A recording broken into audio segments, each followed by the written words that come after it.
Bonjour, donc présentation du DG 417 et 418. Donc c'est un commutateur analogique rapide qui travaille entre plus 15 et moins 15 au niveau de tension. Euh, donc il commute avec un niveau logique 0 ou un niveau logique 1 suivant si c'est le 417 ou le 418. Pardon. Donc le 418, on voit qu'il est off avec un niveau logique 0 et il est on avec un niveau logique 1. On voit que le niveau logique 1, il faut qu'il soit supérieur à 2,4 volts, et niveau logique 0 inférieur à 0,8 volts. Donc en fin de compte, vous avez l'entrée qui est en S et la sortie en D, ou inversement, la sortie en S et l'entrée en D, il est bidirectionnel. Et puis on y met un niveau logique 1, niveau logique 0. Donc ça s'ouvre, ça se ferme.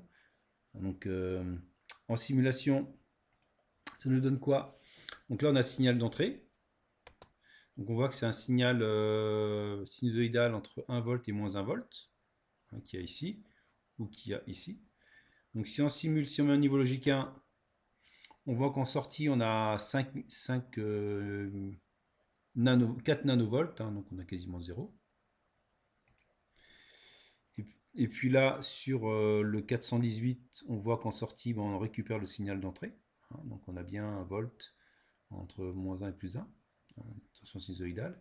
Et si on met un niveau logique 0, et bien sur le 417, j'ai le signal d'entrée, et sur le 418, j'ai pareil 4 nanovolts, hein, donc c'est-à-dire 0. Hein.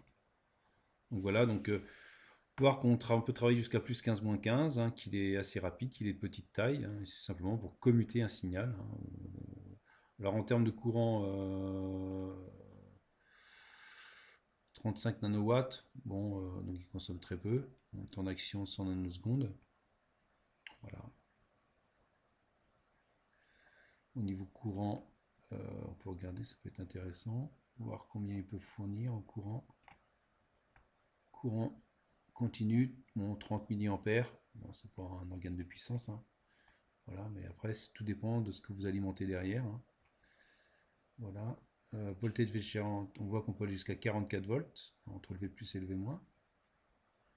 Voilà, le GND, on peut aller jusqu'à 25 volts, en tension, c'est-à-dire en tension GND de masse.